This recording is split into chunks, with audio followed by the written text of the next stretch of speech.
ସବୁଠାରୁ ଜରୁରୀ ସବୁଠାରୁ ସକ୍ରିୟ ଓ ଜୀବନଦାୟୀ ଅଙ୍ଗ ହେଉଛି লিଭର ବା ଯକୃତ। ଆମେ ଯାହା ଖାଉଛୁ ସେହି ଖାଦ୍ୟକୁ ଶକ୍ତିରେ ପରିଣତ କରିବା, ଶରୀରରୁ ବିଷାକ୍ତ ପଦାର୍ଥ ବାହାର କରିବା, ରକ୍ତକୁ ଶୁଦ୍ଧ କରିବା, ଏ ସମସ୍ତ ଗୁରୁତ୍ୱପୂର୍ଣ୍ଣ କାମ ଆମ ଲିଭର କରିଥାଏ। ଲିଭର ବିନା ଜୀବନ କଳ୍ପନା କରିବା ମଧ୍ୟ ଅସମ୍ଭବ। ଏହା ହେଉଛି ଆମ ଶରୀରର ସବୁଠୁ ବଡ଼ ଆଭ୍ୟନ୍ତରୀଣ ଅଙ୍ଗ, ଯାହା ଦିନ ରାତି ନୀରବରେ କାମ କରୁଛି, ଆମକୁ ସୁସ୍ଥ ରଖୁଛି। କିନ୍ତୁ ଦୁଃଖର କଥା, ଆଜିର ଅସୁସ୍ଥ ଜୀବନଶୈଳୀ, ଅତ୍ୟଧିକ ମଦ୍ୟପାନ, ଫାଷ୍ଟଫୁଡ୍ ଅଭ୍ୟାସ, ହେପାଟାଇଟିସ୍ ସଂକ୍ରମଣ ଓ ଅନ୍ୟାନ୍ୟ କାରଣରୁ ଲକ୍ଷ ଲକ୍ଷ ଲୋକ ଲିଭର ସମସ୍ୟାରେ ପୀଡ଼ିତ ହେଉଛି। ଫଳସ୍ୱରୂପ fatty liver, jaundice, hepatitis, liver cirrhosis ଭଳି ବିଭିନ୍ନ ପ୍ରକାର ସମସ୍ୟାରେ ଆମେ ପୀଡ଼ିତ ହେଉଛନ୍ତି ଏବଂ ଆମର ଲିଭରର କାର୍ଯ୍ୟକ୍ଷମତା ଧୀରେ ଧୀରେ କମି ଯାଉଛି। ତେଣୁ ଏସବୁ ଭୟାବହ ସତ୍ୟଟାକୁ ଆମେ ଅନୁଭବ କରୁଛେ, ବ୍ୟସ୍ତ ମଧ୍ୟ ହେଉଛେ। ତେଣୁ ଆଜି ଆମେ ଆଲୋଚନା କରିବା ଏ ଲିଭର ରୋଗ କ'ଣ, କାହିଁକି ହୁଏ ଏବଂ ଏହି ଲିଭର ସମସ୍ୟା ହେଲେ ଆମ ଶରୀରରେ କି ପ୍ରକାର ଲକ୍ଷଣ ଦେଖାଯାଏ ଏବଂ କିପରି ଭାବେ ଆମେ ଆମ ଲିଭରକୁ ସୁସ୍ଥ ରଖିପାରିବା ଏବଂ ତାର ହୋମିଓପାଥିକ ଚିକିତ୍ସା ବ୍ୟବସ୍ଥା କ'ଣ ଅଛି। ଏ ସମସ୍ତ ପ୍ରଶ୍ନର ସଠିକ ବୈଜ୍ଞାନିକ ଏବଂ ସରଳ ସମାଧାନ ଆପଣ ଆଜି ପାଇବେ ନିରାମୟ ଓଡ଼ିଆ ଚ୍ୟାନେଲର ଏହି ଭିଡ଼ିଓରେ।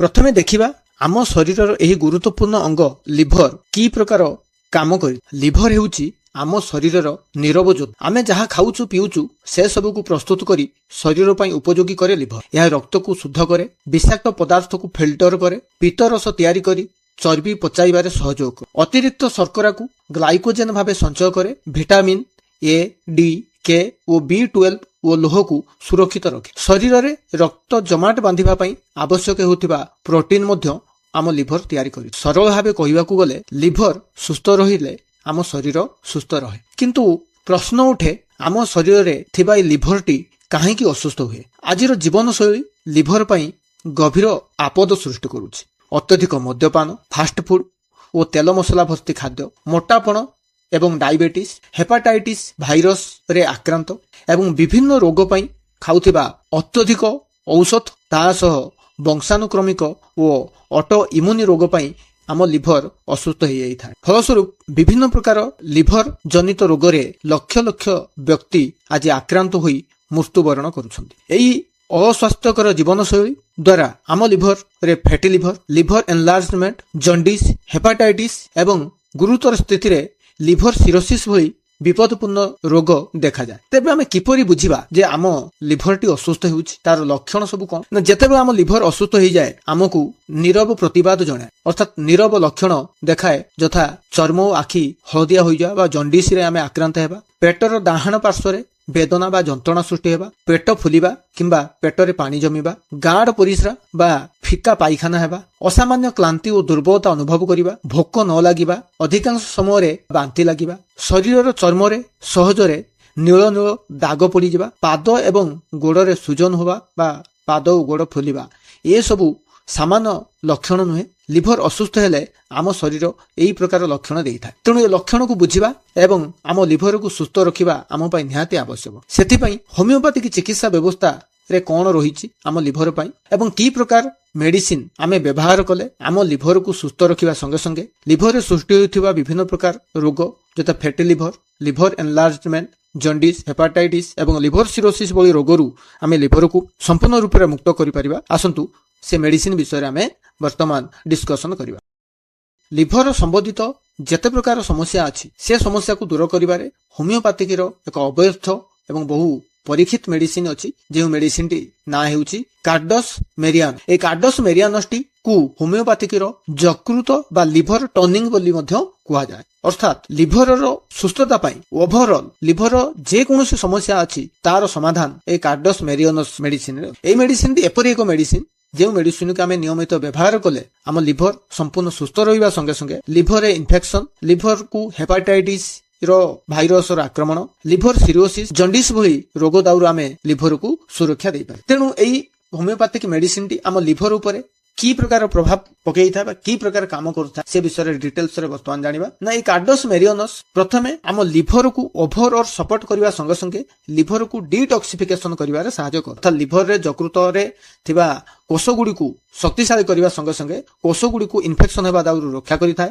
ପିତ୍ତସ୍ରାବରେ ବୃଦ୍ଧି କରିଥାଏ, ଯୋଉଟା ବାଇଲ୍ ଆମର ଖାଦ୍ୟକୁ ହଜମ କରିବାରେ ବା ହଜମ କ୍ରିୟାରେ ମୁଖ୍ୟ ଭୂମିକା ଗ୍ରହଣ କରିଥାଏ, ତାକୁ ଉପଯୁକ୍ତ ପରିମାଣରେ ବୃଦ୍ଧି କରିବାରେ ସହାୟ କରିବା ସଙ୍ଗେ ସଙ୍ଗେ ଆମ ଲିଭରରେ ଥିବା କୋଷଗୁଡ଼ିକ ଯଦି କ୍ଷତିଗ୍ରସ୍ତ ହେଇଥାଏ ବା କ୍ଷତ ସୃଷ୍ଟି ହେଇଥାଏ, ଲିଭର ସିରୋସିସ୍ ଦ୍ୱାରା ହେଉ ବା ଜଣ୍ଡିସ୍ ଦ୍ୱାରା ହେଉ ବା ଫ୍ୟାଟି ଲିଭର ଦ୍ୱାରା ହେଉ, ତାକୁ ସେ ମରାମତି କରିଥାଏ ଏବଂ ପୁନର୍ଜୀବନ ଦେଇଥାଏ। ତତ୍ସହିତ ଲିଭର ଯଦି ବଢି ଯାଇଛି ବା ଏନଲାର୍ଜମେଣ୍ଟ ହେଇଛି ବା ବହୁ ଦିନ ଧରି ଆମେ ଲିଭର ରୋଗରେ ଆକ୍ରାନ୍ତ ହେବା ଦ୍ୱାରା ଲିଭର ତାର ଆକ୍ଚୁଆଲ ସାଇଜ ଠାରୁ ବଡ ହେଇଯାଇଛି, ତାକୁ ମଧ୍ୟ ଏ ମେଡିସିନ ବ୍ୟବହାର କରିବା ଦ୍ୱାରା ଆମେ ପୁନର୍ଜୀବନ ଦେଇପାରିବା ବା ଲିଭରକୁ ସମ୍ପୂର୍ଣ୍ଣ ସୁସ୍ଥ। ତତ୍ସହିତ এই ମେଡିସିନଟି ଆମ ଶରୀରରେ ଥିବା ପାଚନ ସ୍ୱାସ୍ଥ୍ୟକୁ ବା ଡାଇଜେଷ୍ଟିଭ ହେଲ୍ଥକୁ ସମ୍ପୂର୍ଣ୍ଣ ରୂପରେ ଠିକ କରିଥାଏ। ଅର୍ଥାତ୍ କବଜ, କନଷ୍ଟିପେସନ, ବଦହଜମି, ଗ୍ୟାସ୍, ଏସିଡିଟି, ବାନ୍ତି, ପେଟ ଯନ୍ତ୍ରଣା, ପେଟ ବ୍ୟଥା ଇତ୍ୟାଦି ଯାହାକି লিভর সহিত অঙ্গাঙ্গী ভাবে জড়িত। তেমন এই প্রকার সমস্যার মধ্যে এই মেডিসিনକୁ যদি আমি নিয়মিত ব্যবহার করুଛନ୍ତି ଆମେ সম্পূর্ণ রূপে মুক্ত হই পারিবা। তৎসহিত গলব্লাডর এবং স্প্লিন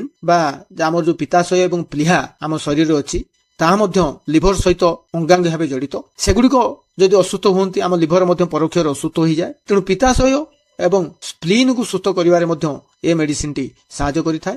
ଗଲଷ୍ଟୋନ ରେ ଯଦି କଲିକ ପେନ୍ ଅଛି ବା ଗଲବ୍ଲାଡରରେ ଯଦି ଷ୍ଟୋନ ଅଛି, ପିତ୍ତାଶୟରେ ବା ଆମ ସ୍ପ୍ଲିନ ରେ ଯଦି ବେଦନା ଅଛି, ବଥା ଅଛି, ତାହା ସବୁ ଆମର ଏଇ ଡାଇଜେଷ୍ଟିଭ ହେଲ୍ଥ ରେ ପ୍ରୋବ୍ଲେମ ହେତୁ ଅଛି। ତେଣୁ ଏ ମେଡିସିନ ବ୍ୟବହାର କଲେ ଆମର ଡାଇଜେଷ୍ଟିଭ ହେଲ୍ଥ ଠିକ ହେବା ସଙ୍ଗେ ସଙ୍ଗେ ଗଲ ବ୍ଲାଡର ଏବଂ ସ୍ପ୍ଲିନ ରେ ଥିବା ବିଭିନ୍ନ ପ୍ରକାର ସମସ୍ୟାରେ ମଧ୍ୟ ଏ ଆମକୁ ରକ୍ଷା କରେ। ତତ୍ସହିତ ଇମ୍ପୋର୍ଟାଣ୍ଟ ଫ୍ୟାକ୍ଟର ଅଛି, ଯକୃତ ମେନଲି ବେଶୀ ଆକ୍ରାନ୍ତ ହେଇଥାଏ ବା ବେଶୀ ଅସୁସ୍ଥ ହେଇଥାଏ লিভর সিরোসিস বা ফ্যাটি লিভর কারণ।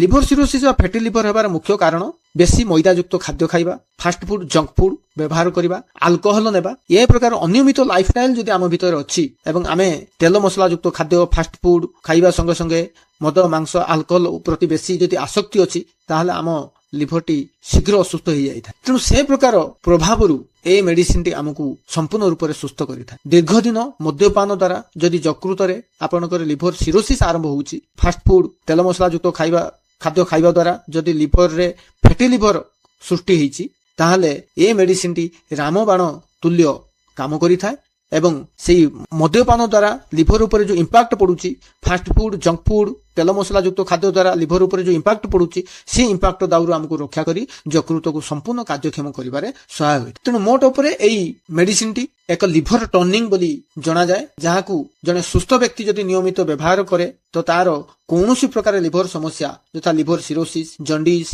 ଫ୍ୟାଟି লিভର ପରି ସମସ୍ୟା ଆଦୌ ଦେଖାଯିବ ନାହିଁ। ଯେଉଁମାନଙ୍କର ଏ ପ୍ରକାର লিভରରେ ସମସ୍ୟା ଅଛି ସେମାନେ ଯଦି ନିୟମିତ ଆକୁ ବ୍ୟବହାର କରନ୍ତି, ଧୀରେ ଧୀରେ ଏସବୁ ସମସ୍ୟାରୁ ନିଜ লিভରକୁ ମୁକ୍ତ କରିବା ସଙ୍ଗେ ସଙ୍ଗେ লিভରକୁ ଡିଡକ୍ସିଫିକେସନ କରି ସମ୍ପୂର୍ଣ୍ଣ ସୁସ୍ଥ ଭାବରେ ସେମାନେ ଜୀବନ ଅତିବାହିତ କରିପାରିବେ। ତେଣୁ ବର୍ତ୍ତମାନ ଦେଖିବା ଏଇ ମେଡିସିନଟିକୁ ବ୍ୟବହାର ଆପଣ କିପରି କରିବେ। ସାଧାରଣତଃ ଏଇ ମେଡିସିନର ମଦର ଟିଂଚର ବା ଭିନ୍ନ ଭିନ୍ନ ପୋଟେନ୍ସିର ମେଡିସିନ ଉପଲବ୍ଧ ଅଛି। ମଦର ଟିଂଚର କୁ ଯଦି ଆପଣ ବ୍ୟବହାର କରୁଛନ୍ତି ତାହା ଇଫେକ୍ଟିଭ ପ୍ରଭାବ ପକେଇଥାଏ। ସାଧାରଣତଃ ଏଇ ମେଡିସିନକୁ 10 ରୁ 15 ଡ୍ରପ ଅଳ୍ପ ପାଣିରେ ମିଶେଇ ଦିନକୁ 2 ରୁ 3 ଥର ଯଦି ନିୟମିତ ବ୍ୟବହାର କରନ୍ତି, ତାହେଲେ ନିଜ লিভରକୁ ସମ୍ପୂର୍ଣ୍ଣ ରୂପରେ ସୁସ୍ଥ କରିପାରିବେ। ତ ସର୍ବଦା ସ୍ୱାସ୍ଥ୍ୟକର ଖାଦ୍ୟ, ନିୟମିତ ବ୍ୟାୟାମ, ମଦ୍ୟପାନ ଠାରୁ ଦୂରତା ରକ୍ଷା ଏବଂ ସମୟ ସମୟ লিভର ଟେଷ୍ଟ ଆମ লিভରକୁ ସୁସ୍ଥ ରଖିବାରେ ସହାୟ ହୋଇଥାଏ। ତତ୍ସହିତ ଏହି ହୋମିଓପାଥିକ ମେଡିସିନଟି ନିୟମିତ ବ୍ୟବହାର ଆମ লিভରର ବିଭିନ୍ନ ପ୍ରକାର ସମସ୍ୟାକୁ ଦୂର କରିବାରେ ସହାୟ ହୋଇଥାଏ। ତେଣୁ ସଦାସର୍ବଦା ଯଦି ଆପଣଙ୍କ ଭିତରେ লিভରରେ ସମସ୍ୟା ଅଛି, ତେଣୁ ଯୋଗ୍ୟ ହୋମିଓପାଥି ଡାକ୍ତରଙ୍କ ସହ ପରାମର୍ଶ ନିଅନ୍ତୁ। ଏହି ମେଡିସିନକୁ ବ୍ୟବହାର କରିବା ସମ୍ବନ୍ଧରେ ତାଙ୍କ ସହ ଆଲୋଚନା କରନ୍ତୁ ଏବଂ ସେହି ଅନୁପାତରେ ତାଙ୍କର ପରାମର୍ଶ ଅନୁଯାୟୀ ଆପଣ ଏହି ମେଡିସିନକୁ ବ୍ୟବହାର କରନ୍ତୁ। ତେଣୁ ଆଶା କରେ ଆଜିର ଏହି ଇନଫର୍ମେଟିଭ ଭିଡିଓଟି ଆପଣଙ୍କ ପାଇଁ ନିଶ୍ଚିତ ଭାବରେ ଉପଯୋଗୀ ହୋଇଥିବ। ଭିଡିଓଟି ଭଲ ଲାଗିଥିଲେ ଚ୍ୟାନେଲକୁ ଲାଇକ୍, ସେୟାର ଏବଂ ସବସ୍କ୍ରାଇବ କରନ୍ତୁ ଏବଂ ଆଗାମୀ ଦିନରେ ଏଇଭଳି ଇନଫର୍ମେଟିଭ ହୋମିଓପାଥିକ ଚିକିତ୍ସା ବିଷୟରେ ଜାଣିବା ପାଇଁ ଯୋଡ଼ି ରୁହନ୍ତୁ ନିରାମୟ ଓଡ଼ିଆ ସହ। ସେ ପର୍ଯ୍ୟନ୍ତ ଧନ୍ୟବାଦ। Thank you.